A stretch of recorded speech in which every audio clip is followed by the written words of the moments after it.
I don't want to have that statement be my first on, on the recording. Let's see, what was I saying? The market is awesome most of the time, 90% of the time. This is in chapter 17 for a reason, because this is the exception to the rule. In this case, with an externality, we have a deadweight loss there. We impose the tax, and it's possible, theoretically, that we could get QT, which is now equal to the allocatedly efficient quantity. Okay, by using this Pigouvian tax, we might be able to eliminate deadweight loss. So, eliminates deadweight loss. Now let's have a little reality check on this, because I told you it almost pained me to say that the government will cure the market here. What would need to be true for all of this to work out theoretically the way I've got it on the board? What are some things in reality that would need to happen for all of that to work out? Yeah, you'd have to do quantity. You're right. Yeah, so the tax has to be set equal to the external cost. Do you think that there's a little bit of smoke and mirrors on, I don't mean that in a deception way, but just in an uncertain way, that of how much the external cost actually is? Right? Do we really know that with certainty? It could vary. You know, there's lots of things going on. So if we tax this, we'd have to really know that, and that's pretty difficult in reality. So I want to add on to that. Note, in reality, having knowledge of the exact amount is the exact amount of the negative externality is nearly impossible, especially in a dynamic sense. And what I mean by dynamic sense is what's true for 2015, a bunch of researchers, scientists, you know, blah, blah, blah, kind of estimated the negative impact. Boom, there it is. We've solved the problem. This works for October 12th, 2015. We will implement a tax. Well, as soon as society changes next year, it's going to be a ever-moving target as we start to maybe develop, I don't know, other cleaner energies, new technology comes along, who knows? And then all of a sudden we're stuck with this tax on the books. And similar to our OU policy of dead people and free tuition, we're left scratching our heads like, why the hell do we got this tax again? I mean, this is nuts. What's this tax here for? Because these policies tend to be sticky over time, right? Because then it takes somebody to, well, why do we have this tax again? I don't know, it was just a good idea back in 2015. Okay, well, maybe next year we'll get to it, right? And next year comes along, next year. And before you know it, we have stuff on the books that really doesn't make any more sense today than before. So that's a really tough thing in reality to do this. Okay. Any other questions or comments there? All right, so I want to do a video. Got a couple videos for you lined up today to help motivate this. So this video talks a little bit on chapter 16 and then also on these windows. So this is an example of a window company that has energy savings, right? There's possibly these external benefits to helping, and this is an example where the government maybe got involved to help it out. So let's see what we got here.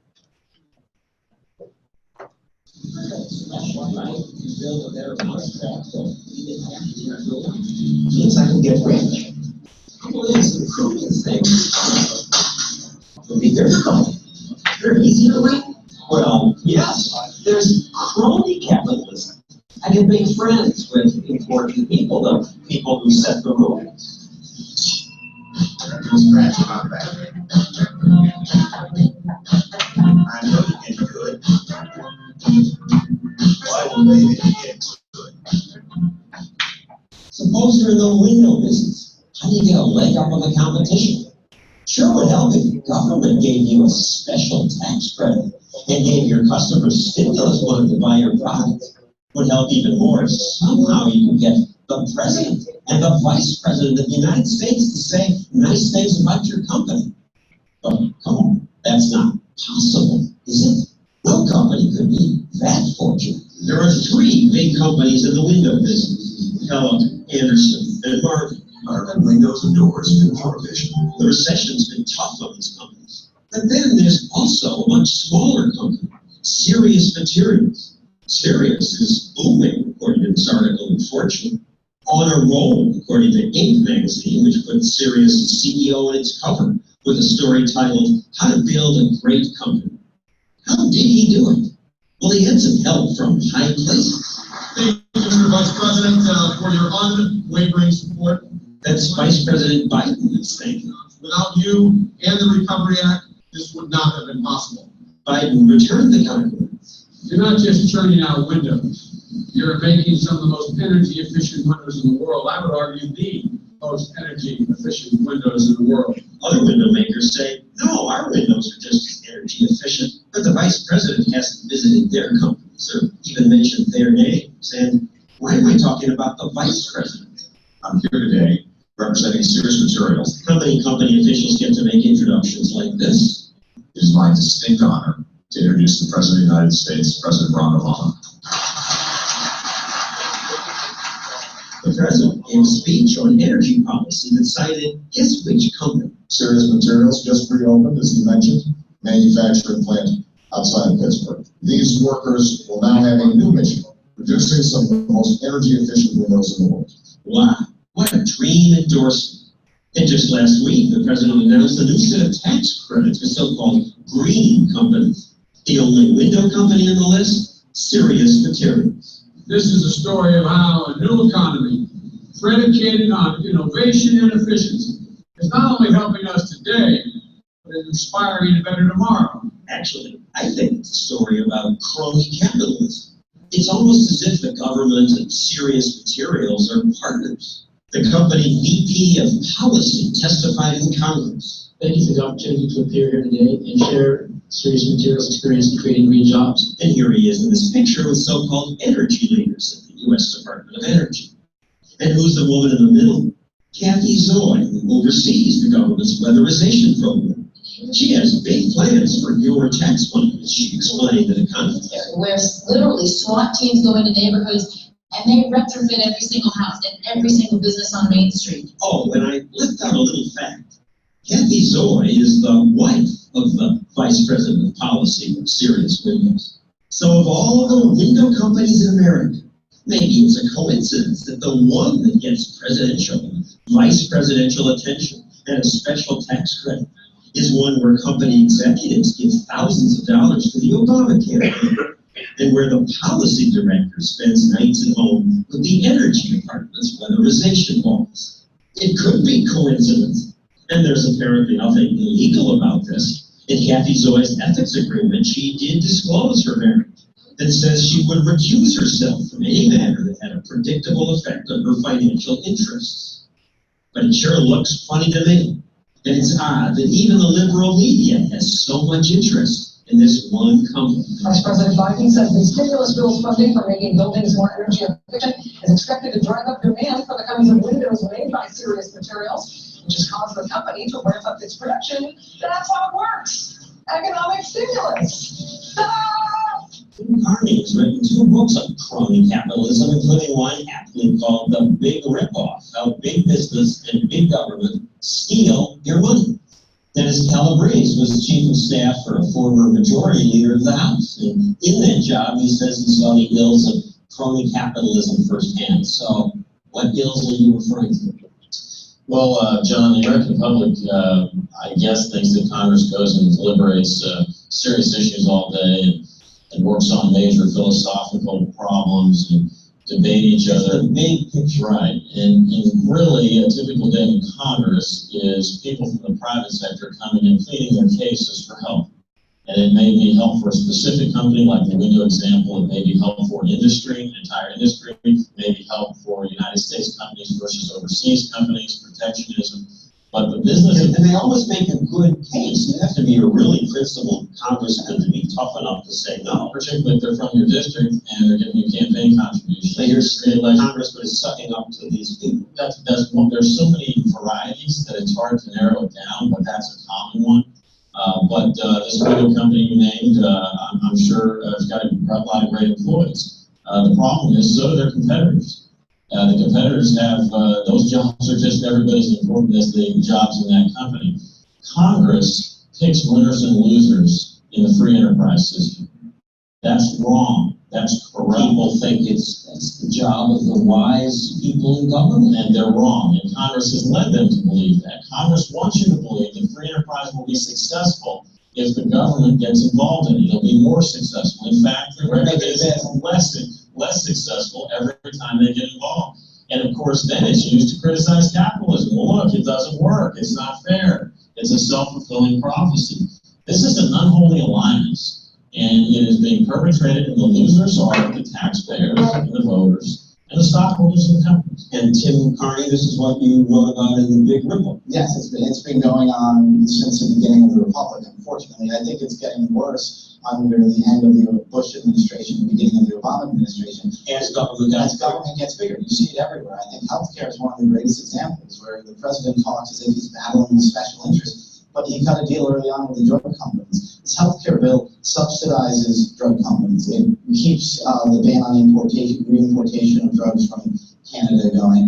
It provides mandates that you have to buy health insurance. Again, this is not business going out and trying to convince consumers to buy their products. They're convincing politicians to force people to pay for their products. Yeah, baby. Scratch my back.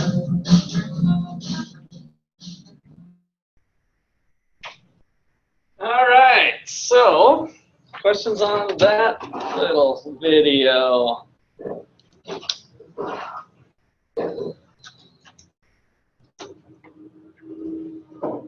So that's a little bit of a related topic to the government getting involved in things. On the face of it, sounds good. There's good rhetoric about it, right? I mean, it sounds positive, but an economic analysis might prove otherwise.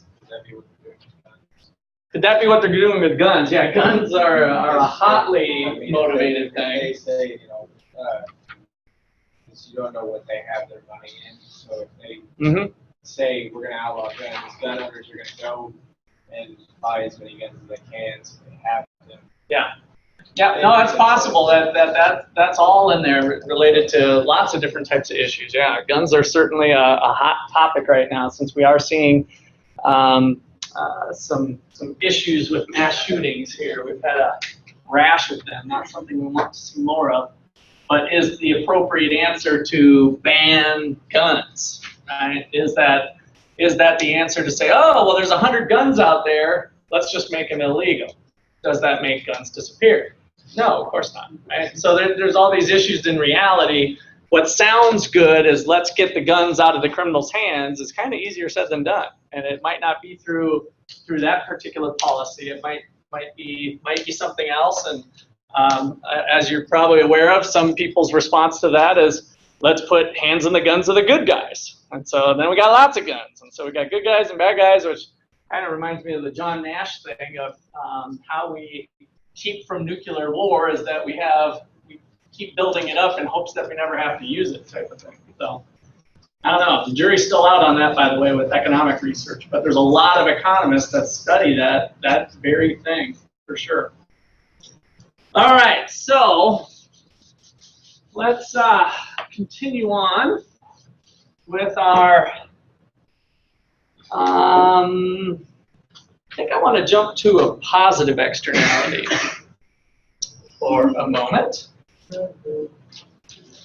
So let's draw our new home base here again. And this time we're going to put education.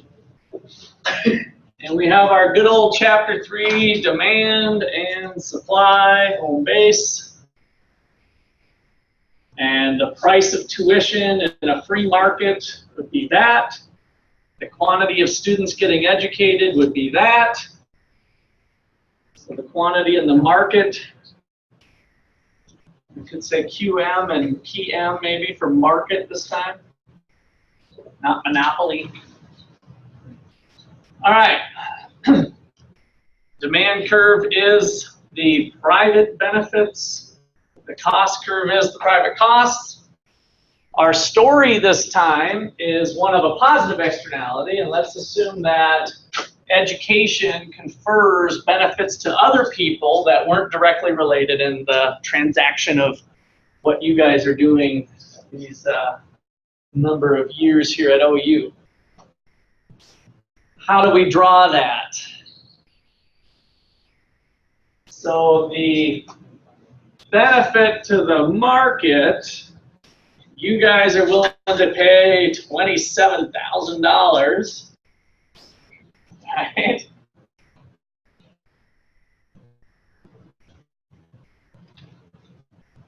OU is willing to supply education at $27,000. They're able to cover their cost of production with supplying education.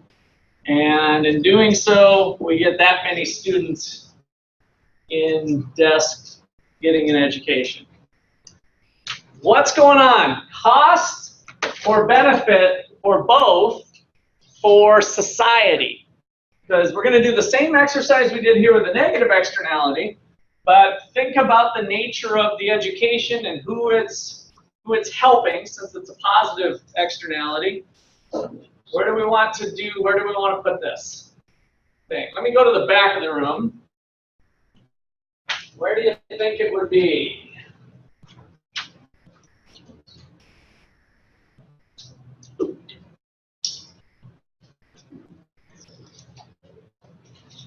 Below marginal cost. Okay, so let me just work with you here. So at this quantity of 100 students, are we trying to go here maybe? You like it? Okay. So marginal cost. Extra credit point. Thank you for tipping up. All right. Let's see here. Let's see. Austin, there you are. I was looking for your name. All right. Does everybody in the back of the room agree with Austin that it's at a point below the marginal cost? So what that's saying then is that society's cost, right? So society's cost of having 100 people educated is something less than 27,000?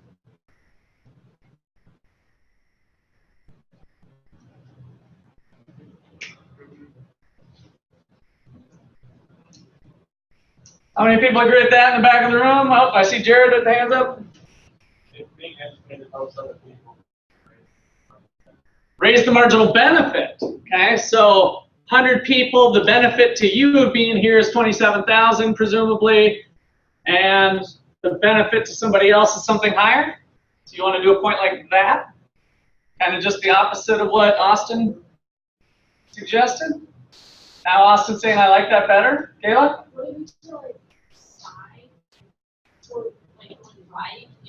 So starting here, we somehow go here.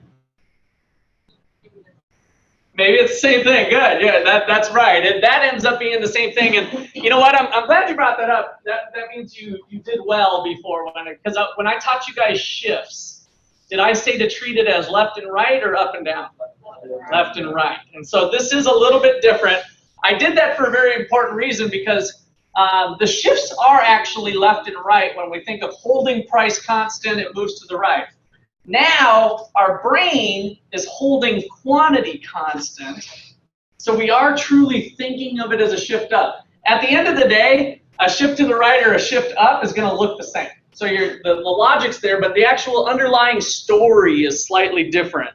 So good. I'm glad you brought that up, Kayla. Thank you. That's worth an extra credit point. And Jared's got an extra credit point. Who else wants extra credit? At the back of the room, that's right. We might get you guys later, but. All right, so let's just see where we end up here. So, in fact, don't draw this on your papers yet.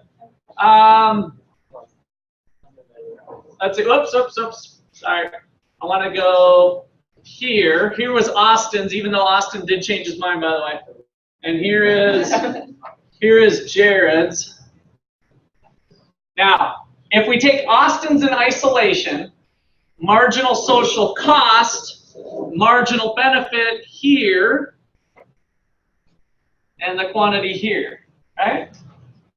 If we take Jared's in isolation, we've got marginal social benefit, private cost, we are here. So they both could potentially get a similar thing. Is this the gut feeling we were wanting? Is that the allocatively efficient point, the good point, if you will, for society is with more education rather than less? Yeah. So they both did do it there. And so the nature of this problem would be, and Austin's willingness to change his mind was correct to think about the benefits. So you're kind of focusing in on the benefit. But logically, we could kind of think of the cost to society is offset by the benefit. And so you can get to the same place, is what I'm saying. So you weren't too far off. But to characterize the external benefit, we'd like to just add it on to the private benefit. So we're going to use the Jared and Austin approach here. I got to think of which one I'm eliminating here. Of the marginal social benefit, maybe looking like that. So that the cost of the 100th, or the benefit to the 100th person ended up having social benefits that were something higher. Maybe it was, I don't know, I'm just making up numbers here, $33,000 worth of benefit. So there was $6,000 worth of benefit to society on top of the $27,000 of benefit that you were getting privately. Okay, Dirk. So over on the pollution one, you had marginal social cost have the same origin point as marginal cost. Yes. Why does marginal social benefit not do the same thing? Oh, it would do the same thing. I just kind of left it. Okay. I started drawing my line there, and I decided not to go to the end point, so you caught me on that. I just got kind of confused. The benefits could have some weird relationships. So in your book, I think they normally have it going maybe even like this, a little bit steeper. So don't worry about the end point too much, because the guts of it that we care about is right in there. But good question, good thing to bring up. Okay. Questions or comments so far? All right, so now we've got social. Oh, where's the social cost group?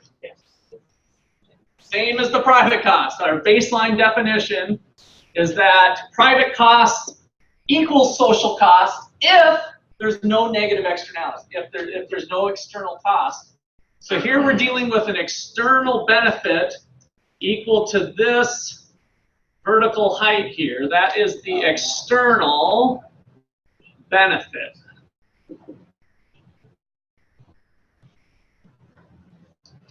And the allocatively efficient solution is to the right of where the market is. And so our takeaway, our key point, is that with a positive externality,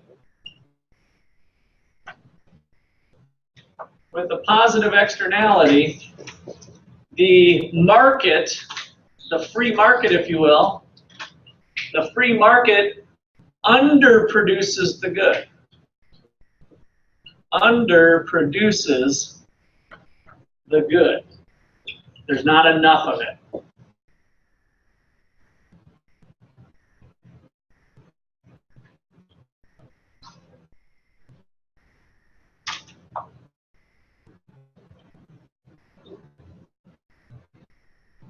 Once again, now we've identified the problem or the issue. What are some possible solutions here that might be in our playbook? Subsidy, right. How many of you are getting a subsidy in one way, shape, or form from the government to be here today? Most of you probably are either indirectly or directly, but some of you, especially with grants, of course, government grants that way, are direct subsidies. But if you're even got a student loan, a subsidized student loan, the interest rate that you're paying is actually less than what it would be maybe out in the market. So even you are benefiting from, to some degree, from that type of subsidy. And so the graphing goggle trick that we did before was to have our little boat floated in from here and staying below the supply curve, above the demand curve. Government's throwing around some money till it gets stuck in there. So if we set a subsidy amount equal to the external benefit, then we'll end up having the quantity after the subsidy equal to the allocatively efficient solution. So I'm going to put a green line here. I don't know if you guys don't have multiple colors. A possible solution is to make the subsidy equal to the external benefit, which is essentially the same thing we did for the tax.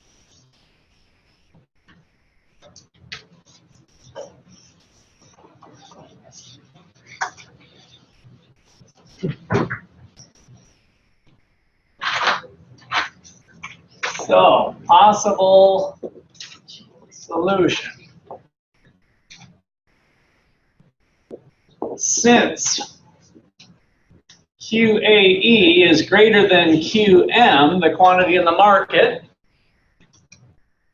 we could set subsidy equal to the external benefit. If we set the subsidy equal to the external benefit, we might be in business.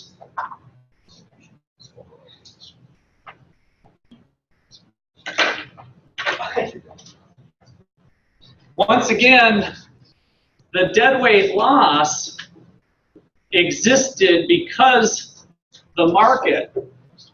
So this triangular region was the deadweight loss from the market underproducing the good. Wouldn't it be Oh, I'm sorry, you're right. I drew that one wrong. Thank you. Got my triangles wrong. Very good. So there's the deadweight loss. So, just a random question. Something I've noticed is that anytime there's, like in this case, the deadweight loss, that area on the opposite side of the marginal cost curve, or marginal MSC line, yeah, is that area called anything, or is it just a? What other side? Like, see like here? Yeah, that. Is that called anything, or is no? It? Okay. It's part of the cost, though. So under this region, because you're specifying the cost, the private costs are all accounted for up to that point, right? So it's just in our region. Yep, okay. It's just the region of the cost. Okay. Yep. In this case, the cost to OU if we're talking about education. All right. So now we got to add our big but. But in reality, this is hard to measure again.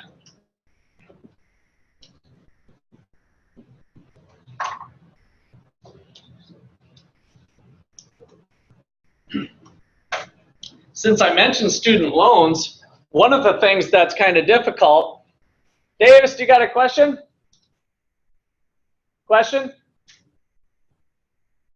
No, unmute your mic. Sorry, I'm just eating. No, who are you talking to? Just my buddy. He's Well, I'm in the library. Well, just like being in class, you need to come to class if you can't isolate yourself there. So. Okay, he just showed up, but okay. Otherwise, it's kind of disruptive. So I I'm want sorry, you I'll guys ask him to leave. So, all right, cool. So this stuff's hard to measure. We got the same thing of why we did. It's a dynamic market. Since I brought up student loan interest specifically, what might students tend to do with their student loans? What might they do if they don't need really all the tuition dollars? What might students tend to do? Spend it on other things, right? So even though you don't need it for school, it's the cheapest loan around.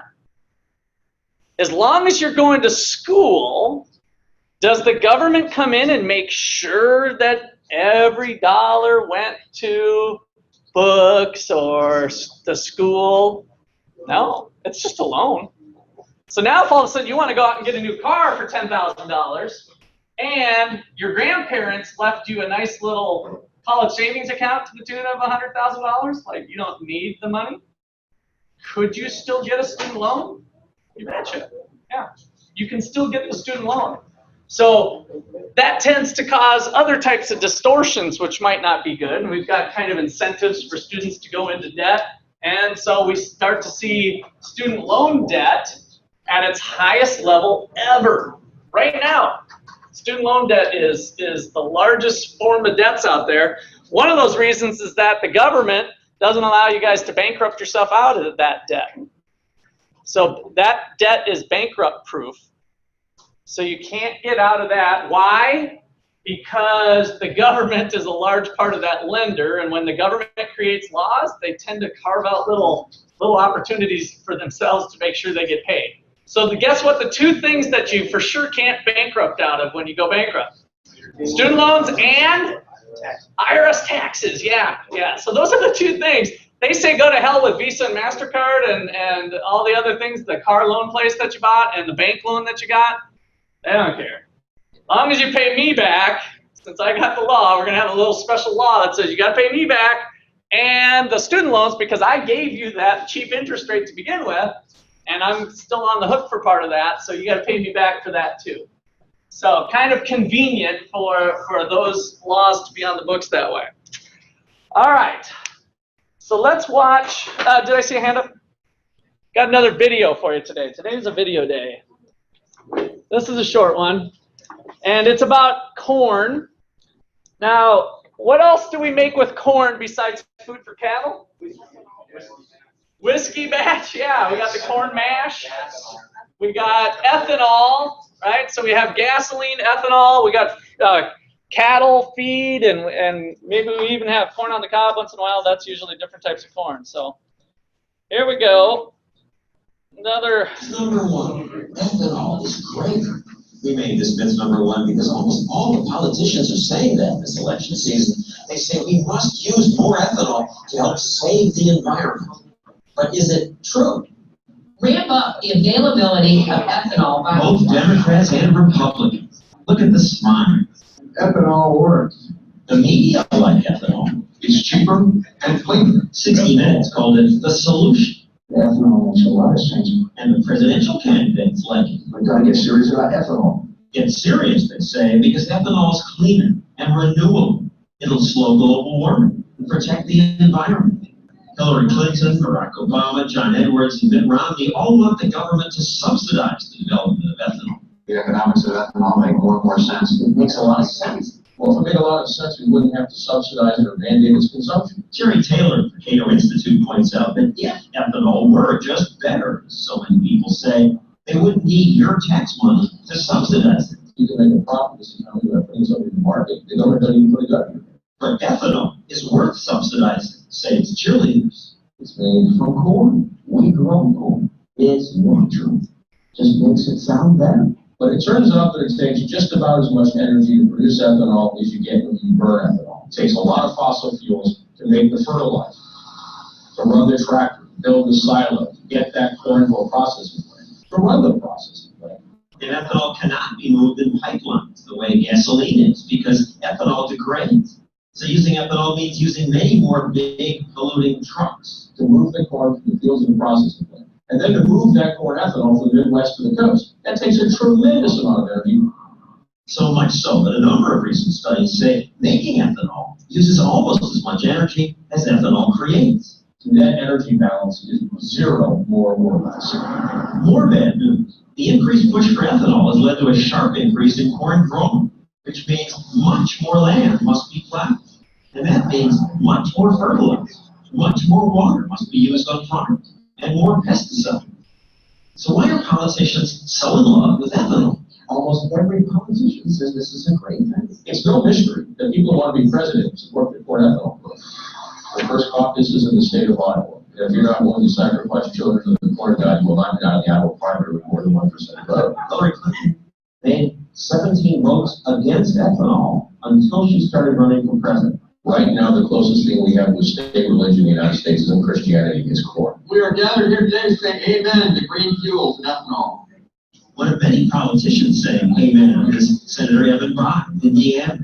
The alternative is just to continue to consume more and more oil, more and more gasoline. That's not good for America.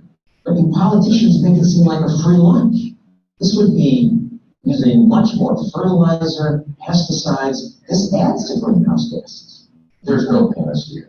There's no magic bullet. As we produce ethanol in more efficient ways, we will help reduce greenhouse gas emissions. It's robbing Peter to pay Paul. And we are all Peter, and you and the farmers in Indiana are Paul. That's not fair.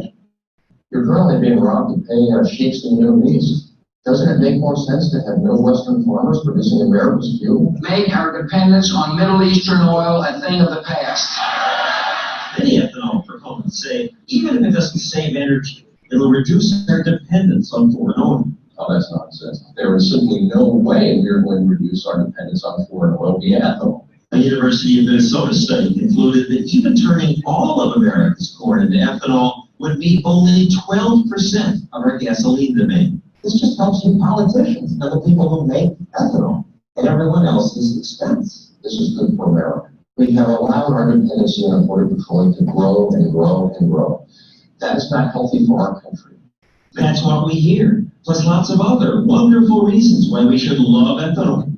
But many of those reasons are myths. It's not going to produce energy independence. It's not going to clean the earth. It's going to do none of those things. All it will do is make corn farmers richer and companies like ADM who process ethanol a lot richer. It'll make every one of us who aren't in that business poor.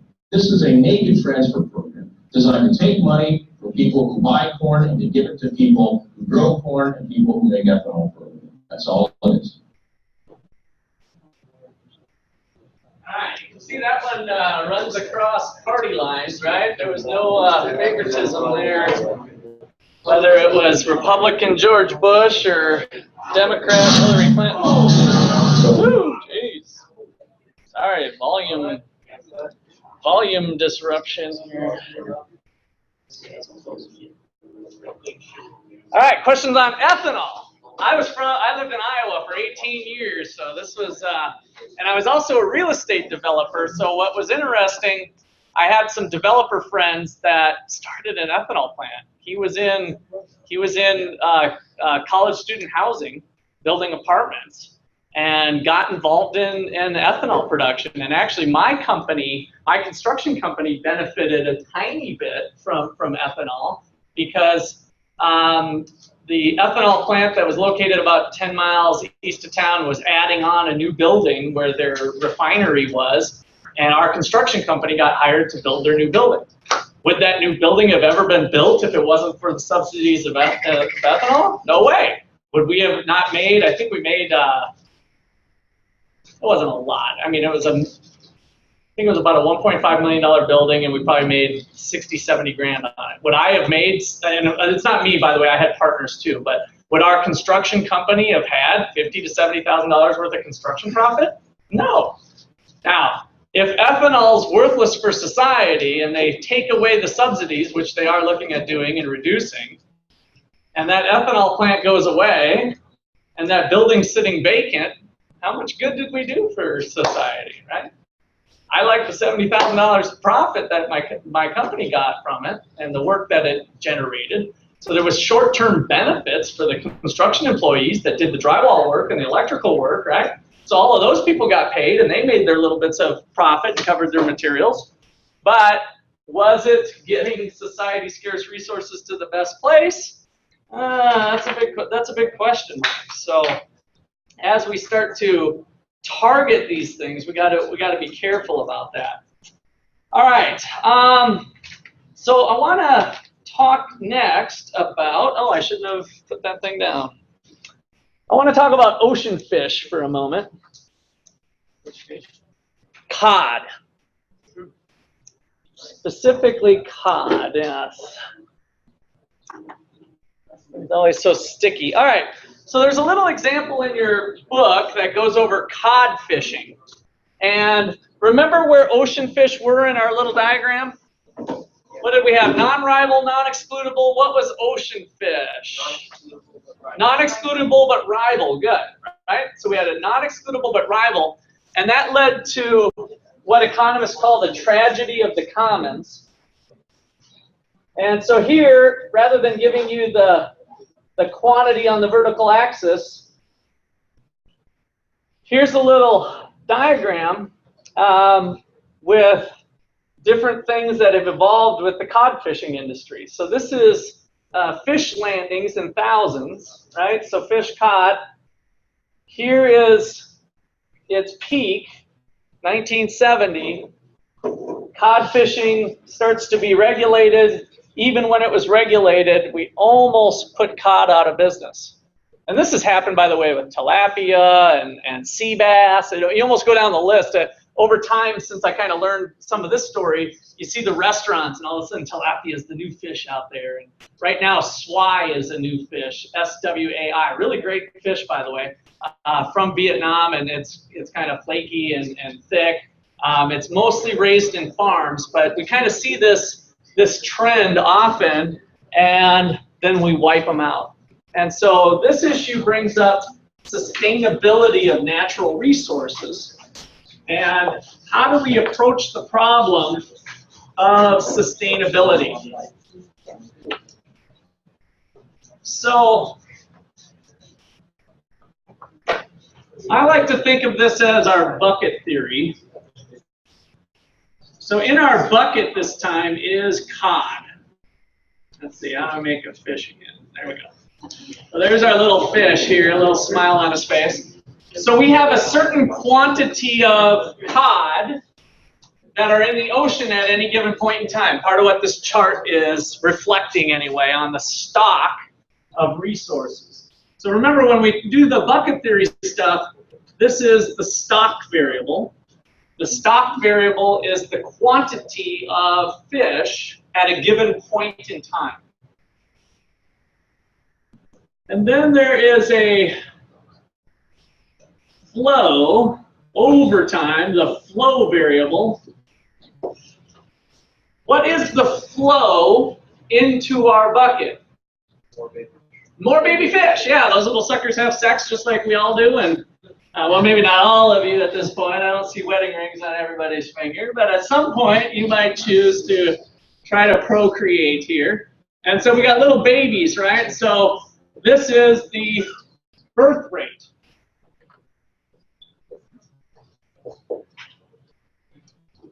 The birth rate causes the stock of fish in the ocean to climb.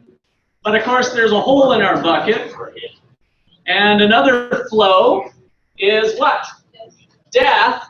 And that death can be by natural causes, or we can think of it as the harvest.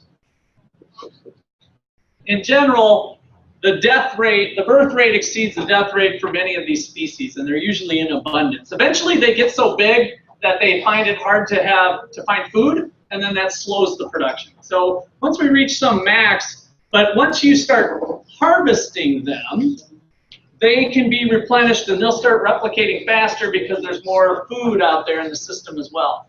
So we've got the death rate or the harvest, the birth rate. This is kind of the stock and flow that we want to think about for sustainability.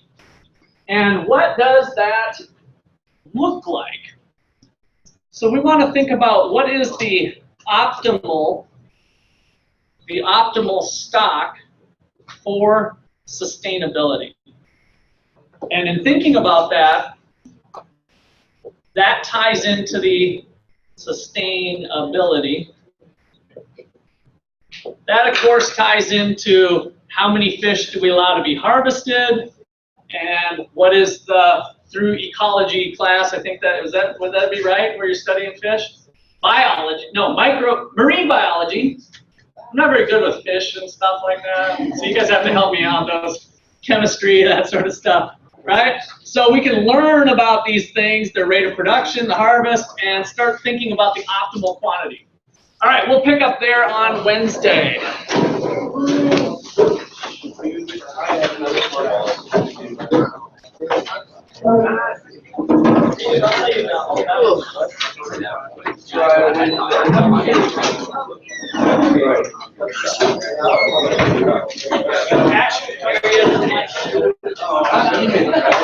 So you have difficulty.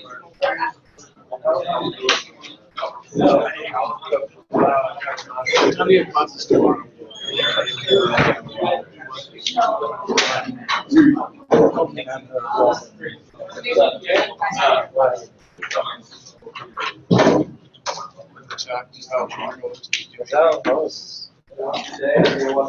I don't mind. Yeah.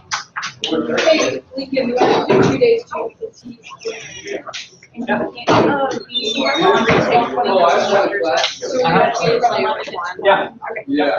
Tomorrow? And then maybe do it. Email it to me. Okay, email it to I you. don't remember, yeah, email it and I'll respond. I'll let you know when it's, in my response, I'll tell you that it's open and ready to go. Okay. I mean, how long? Virgil, Posh, and I are all in a group, and Nolan wanted to be in our group. Is that all right? Because you said maximum of 3. No, 3 is the max. Sorry. That's all good. I can go. Yeah, with so David. total of That's fine. 3. Total of 3. Here's the sign-in sheet. Okay. So tomorrow at 11, the library.